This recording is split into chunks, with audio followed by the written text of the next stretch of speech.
Salut à tous et bienvenue dans ce nouveau numéro d'Actu Insight. En manque de temps de jeu au Beşiktaş, le milieu de terrain camerounais Jean Onana a rejoint ce week-end l'Olympique de Marseille pour un prêt. L'international camerounais arrivé en Turquie lors du mercato estival n'a pas réussi à s'imposer chez les Dragons. L'ancien Lensois a été mis à l'écart du groupe professionnel du club Stambouliyot pour performances insuffisantes. Les Lions indomptables poursuivent leur préparation à Jeddah, en Arabie Saoudite, en vue de la Coupe d'Afrique des Nations qui débutera le 13 janvier prochain en Côte d'Ivoire. En rappel, le Cameroun entrera en lice le 15 janvier prochain lors de la première journée de la CAN 2023 face à la Guinée. Invité en qualité de président de l'Africafoot lors d'une cérémonie de remise de prix organisée par son partenaire OneXBet, Samuel Eto'o a promis un futur plein de remords à ses détracteurs. Souvenez-vous, il y a un peu plus de 2 ans, quand je me présentais à l'élection de l'Africafoot, ils ont dit c'est impossible. Ils ont dit il faut être un sorcier pour battre ceux qui étaient là. Nous l'avons fait.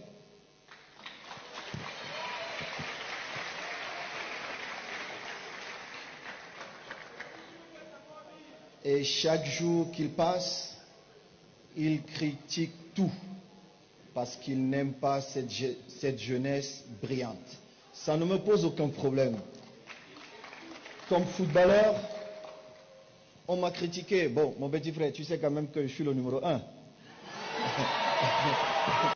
Et c'est ça le plus important. Dans 4 ans, les gens auront donc l'occasion de juger ce que j'ai fait. Mais je suis certain que même ceux qui sont de mauvaise foi se mettront à genoux.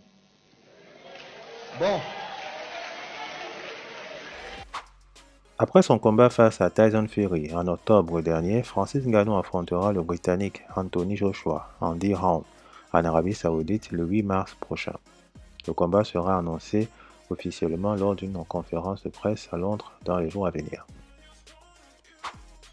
Kylian Mbappé et le Real Madrid ont trouvé un accord pour intégrer le joueur français à l'écurie madrilène, rapporte Foot Mercato. Le média assure qu'il y a quelques jours, le club et le joueur se sont entendus pour mettre fin à un feuilleton en cours depuis 2017, explique le journal. Défenseur central, spécialisé dans l'actu de club de la capitale espagnole, confirme également l'information. Wait and see. On se quitte avec ces images de l'épouse de l'international sénégalais Sadio Mané. La jeune femme, présentée comme discrète et pieuse, a réussi à mettre fin au célibat du lion de la Teranga. Son identité a fini par fuiter ce week-end sur les réseaux sociaux. Il y a quelques jours, l'attaquant sénégalais a envoyé un imam entamer les négociations avec les parents de la jeune fille, nous dit la presse sénégalaise. C'est tout pour ce numéro d'Actu Inside. N'oubliez pas de liker et de partager pour ne pas rater notre prochaine vidéo.